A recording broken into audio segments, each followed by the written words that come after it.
এটুপি বিশুদ্ধ খোৱা পানীৰ বাবে হাহাকাৰ কৰিবলগীয়া হৈছে কাকিৰ ৩ নং গাঁৱৰ ৰাইজে। সামগ্ৰিক পৰিৱেশ দেখুৱাবৰ কাৰণে মই অনুৰোধ জনাম মোৰ সহযোগীজনক। আৰু এয়াই হ'ল এটা জল জীৱন মিছনৰ পানী যোগান আঁচনি হয়। আৰু পানী যোগান আঁচনিটো আছে ঠাইচুবাৰ ব্লক ৩ গাঁও ৩ আছে। আৰু এয়া হ'ল হোজাই জিলাৰ জনস্বাস্থ্য কাৰিকৰী বিভাগৰ অন্তৰ্গত এটা পানী যোগান আঁচনি। কিন্তু এই পানী যোগান আঁচনিটো আৰম্ভ হোৱাৰ কেইবাদিনৰ পিছত প্ৰায় ৩ মাহ ধৰি বন্ধ হৈ আছে এই উক্ত পানী যোগান আঁচনিটো।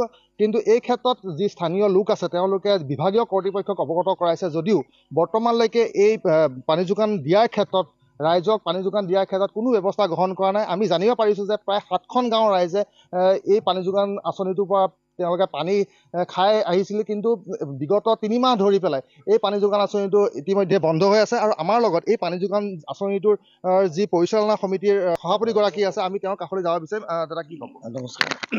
মানে 2022 চনতে এই স্কিমটো বহিছিলে। তেতিয়া কামখিনি সম্পূৰ্ণ যেতিয়া হৈছে তাৰপিছতে আমাৰ পৰিচালনা কমিটি গঠন কৰিছে। পৰিচালনা কমিটি গঠন কৰাৰ পিছত তেওঁলোকে প্ৰায় সপ্তাহটো 2 বা 3 দিন পানী হয়। আমি সমিতিয়ে তেওঁলোকক ডিপাৰ্টমেণ্টত জনাইছোঁ যে পানীটো গাঁওখনত এখন গাঁৱত দিলে এখন গাঁৱত পানীৰ অসুবিধা হয়। আৰু লিকটো আজি এটা লিক ল'ব, কালি এটা লিক ল'ব, পানীটো যাব নোৱাৰে। এইটো বিষয়ে কি কৰে চিন্তা কৰিব আপোনালোকে, নহ'লে মানুহৰ পাব্লিকে পানী নাপায়। তেনে ক্ষেত্ৰত তেনেকৈ ক'লে যে আপোনালোকে ইয়াতে হেৰি কৰিব, কমিটিয়ে পইচাটো উঠাব, পইচা উঠাই ইয়াৰ যিখিনি মেৰামতি কৰিব লাগে একো কৰিব। তেতিয়া মই এতিয়া ক'লোঁ যে আমি কমিটিয়ে ক'লোঁ যে চাওক, পানী যেতিয়া এমাহ বা 10 দিনমান যদি পানী ক্লিয়াৰ পালেহেঁতেন তেতিয়া অন্ততঃ মানুহে পইচাখিনি দিলেহেঁতেন। কিন্তু মানুহে যিহেতু পানী নাপায়, পানী পইচা কিয় দিব? তথাপি মই ডিপাৰ্টমেণ্টক এটা অনুৰোধ জনালোঁ যে যা হওক আপোনালোকে এটা কাম কৰক, এইবাৰ যি বিকল হৈছে, বেয়া হৈছে মেচিনটো আপোনালোকে ভাল কৰি দিয়ক। তাৰ পিছৰ পৰ্যায়ৰ পৰা 1 মাহ পানী ক্লিয়াৰ কৰি দিয়ক, আমি পিছৰ পৰ্যায়ৰ পইচা তুলি আমি কামখিনি কৰিম। আপোনাৰ এখন গাঁও নহয়, 7খন গাঁও, অন্ততঃ 610টা টেপ আছে। 610টা টেপত আমাৰ আজিলৈকে 153 পানী গৈছে, বাকীখিনি টেপ পানী যোৱা নাই। যে মইনাপুৰ অঞ্চলৰ এইটো অঞ্চলত পানী নাযায়, মৰিকলঙলৈ যায়, কিন্তু জলৰ শংকৰ কিন্তু ডাঙৰ এটা লিক হৈছে। লিকটোৰ কথা কিমানবাৰ ক'লোঁ, লিকৰ আজিলৈকে লিক মই তেওঁলোকে কয় কি এটা কথা কয় তেওঁলোকে যে এইটো আমাৰ ডিপাৰ্টমেণ্টৰ কাম নাইকিয়া হৈ গ'ল, এতিয়া আমি পঞ্চায়তে চমজাই দিলোঁ আৰু কমিটি চমজাই, কমিটি আপোনালোকে সিদ্ধান্ত কৰি পইচা তুলি কামখিনি কৰিব। এতিয়া কিমান দিন হৈছে বৰ্তমান 3 মাহ ধৰি পানী পোৱা নাই। আৰু পানী নোপোৱাৰ কাৰণে গাঁওখনৰ বিৰাট সমস্যা হৈছে।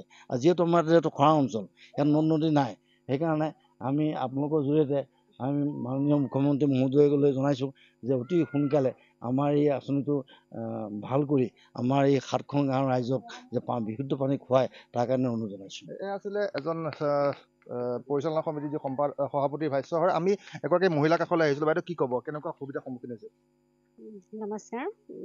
3 নং গাঁও ঠাইচুবাৰ ব্লক পানী যোগান আঁচনিটো মাহে ধৰি লওক 20 দিন যদি আহে 20 দিন দিয়ে, 10 দিনমান নিদিয়ে, তেনেকৈ। কিমান দিনৰ পৰা এতিয়া বন্ধ হৈ আছে? 3 মাহ ধৰি বন্ধ হৈ আছে। আপোনালোকে পানী পোৱা নাই? নাই পোৱা। আপোনালোকৰ অসুবিধাৰ সৃষ্টি হৈছে? অসুবিধাটো বহুতখিনিয়ে সৃষ্টি হয়, কাৰণ প্ৰত্যেক ঘৰতেতো কল কুঁৱাৰ সুবিধা নাথাকে। আৰু চৰকাৰে যিহেতু এইটো আঁচনি হাতত লৈছে, ঘৰে ঘৰে পানী যোগান দিয়া আঁচনিটো, আৰু বিশুদ্ধ পানী দিব লাগে, আৰু সেইটো আমি পাব বিচাৰোঁ, আশা কৰোঁ সকলোৱে। এয়া আছিলে এগৰাকী গাঁৱৰ স্থানীয় মহিলাৰ ভাষ্য। আৰু এটা কথা ইয়াতে ক'ব লাগিব, যিহেতু হোজাই জিলাৰ আটাইতকৈ ডাঙৰ, আটাইতকৈ ওখ ঠাই বুলি চিহ্নিত কাকি অঞ্চল, আৰু এই কাকি অঞ্চল এক প্ৰকাৰে খৰাং অঞ্চল হয়। আৰু কিন্তু খৰাং অঞ্চল হোৱাৰ পিছতো এই পানী যোগান আঁচনিটোৰ পৰা তেওঁলোকে পানী নোপোৱা, তেওঁলোকে এক হাহাকাৰময় পৰিৱেশ সৃষ্টি হৈছে। আৰু তেওঁলোকে ইতিমধ্যে আমাৰ আগত অৱগত কৰাইছে যে তেওঁলোকে যি বিভাগীয় কৰ্তৃপক্ষ আছে, বিভাগীয় কৰ্তৃপক্ষক তেওঁলোকে অৱগত কৰাইছে এই অসুবিধাৰ বিষয় লৈ পেলাই। কিন্তু অসুবিধাৰ বিষয়ে অৱগত কৰাৰ পিছতো যেন এক গা লৰা মন্তব্য তেওঁলোকে প্ৰকাশ কৰিছে। আৰু প্ৰকাশ কৰি পেলাই তেওঁলোকে যেন বৰ্তমানলৈকে এই যি 7খন গাঁৱৰ ৰাইজে, এই 7খন গাঁৱৰ ৰাইজে এই পানী যোগান আঁচনিটোৰ পৰা পানী পোৱাৰ ক্ষেত্ৰত তেওঁলোকে এক অসুবিধাৰ সৃষ্টি হৈছে। হোজাইৰ পৰা জিতুমণি শইকীয়া ৰিপৰ্ট, ND24। 3 নং গাঁৱৰ পানী যোগান আঁচনিৰ বিষয়ে এই যি 2000 মানে জানুৱাৰী মাহৰ পৰা জুলাই মাহত কাম শেষ হয়, সেই 7 মাহত যেতিয়া কাম শেষ হৈ পেলাই কাম আৰম্ভ কৰিছিলে, সেইদিন যেতিয়া শুনা পাওঁ বোলে আজি অফিচাৰ আহিব চেক কৰিবলৈ, অফিচাৰ আহে চেক কৰিবৰ সময়তে বহুত লেবাৰ আহে, ক'ত পাইপ চাইপ লিক কৰি মাৰি গুচি যায়, মানে অফিচাৰ ৰিপৰ্টটো লৈ যায়। তাৰপিছতে আকৌ মটৰ মেচিনত পানী নাযায়, মানে পাইপ ফুটা। গতিকে আৰু যিবিলাক মটৰ বহাইছে, আমাৰ দেখিছোঁ গাঁৱত কিছুমান মানুহে চামাৰচিবল বহাইছে, এটা মটৰে 3 বছৰ 4 বছৰ চলি আছে। ইয়াত এনেকুৱা মটৰ লগালে চামাৰচিবলত, এই এসপ্তাহে নচলে মটৰটো। মানে কেনেকুৱা মটৰ লগাইছে নাজানো, ইঞ্জিনিয়াৰ ঠিকাদাৰে মিলি ভাল মটৰ লগাইছে নে বেয়া মটৰ লগাইছে নাজানো।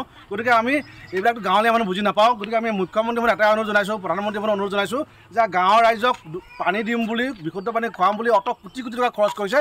এই কোটি কোটি টকা খৰচটো যাতে ৰাইজে পানীকণ সুবিধা পায়, আমি সেইটোহে জনাইছোঁ। গতিকে মুখ্যমন্ত্ৰী মহোদয়, আপুনি গাঁৱৰ ৰাইজৰ কথা শুনক আৰু ঠিকাদাৰ মোহৰি যিমান আছে সকলোকে মাতি আনি আমাক ঠিক কৰি দিয়ক। তেখেতলোকে কৈছে যে গাঁৱৰ মানুহে পানী দিলে পইচা দিব লাগিব, পইচা দিলে সেই পইচা উঠাই পেলাই পাইপ মেৰামতি কৰিব লাগিব, মেচিন ভাল কৰিব লাগিব। সঁচা কথা, আমি গাঁৱৰ মানুহে পইচা দিম বুলি কৈছোঁ, কিন্তু গাঁৱৰ মানুহটো পানীটো পাব লাগিব। এমাহ পানী পালেহে মানুহৰ ঘৰলৈ পইচা বিচাৰি যাম। যদি এমাহত 2 দিন পানী পায়, মানুহৰ ওচৰলৈ পইচা বিচাৰি গ'লে এই মানুহে কোবাব পইচা বিচাৰি যোৱাকেইটাক। গতিকে মানুহে ভয় কৰোঁ, এতিয়া আমাকে দায়িত্ব দিলে আমি ভয় কৰোঁ যাবলৈ। গতিকে আমি চৰকাৰক এইটোৱে অনুৰোধ জনাইছোঁ, আমি অন্ততঃ 2 মাহমান যেতিয়া গাঁৱৰ ৰাইজক সম্পূৰ্ণ পানী দিব পাৰোঁ সুবিধা আমাক কৰি দিয়ক। তেতিয়া আমি গাঁৱৰ ৰাইজৰ পইচা দি বিচাৰি, যদি তেতিয়া ভৱিষ্যতে বেয়া হয় আমি গাঁৱৰ ৰাইজৰ পইচা ভাল কৰিবলৈ ব্যৱস্থা কৰিম। আপোনালোকে দেখিছেই বৰ্তমান এতিয়া 3 মাহ ধৰি বিকল হৈ গ'ল, তাৰ বিনিময়ত আমাৰ ৰাইজে পানী পোৱা নাই। আৰু যিহেতু আমাৰ খৰাং অঞ্চল আৰু প্ৰতিখন গৃহস্থতে আমাৰ এই স্কিমটো বঢ়োৱাৰ লগে লগে আগতে আমাৰ গাঁওখনৰ দমকলত বা চামাচুল পানী আহে। এই স্কিমটো বঢ়োৱাৰ পিছত দমকলৰ পানী নোহোৱা হৈছে। যেতিয়া এই স্কিমত বিকল হোৱা য'ত আমাৰ মানে যিহেতু গাঁৱৰ পানী দমকল নাইকিয়া হৈছে, মানুহখিনি এনেকুৱা অৱস্থা হৈছে মানে খোৱা পানীৰ কাৰণে অন্তত 2-3 কিলোমিটাৰ আঁতৰৰ পৰা পানী আনিবলগীয়া হৈছে।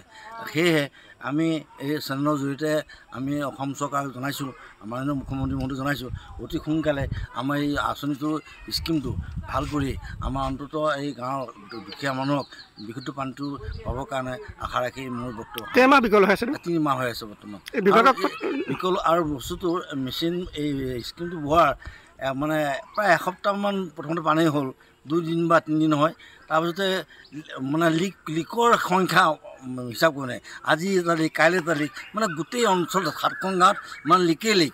আজি দেখিব পানী দিব লিক হ'ল, পানী নাযায়।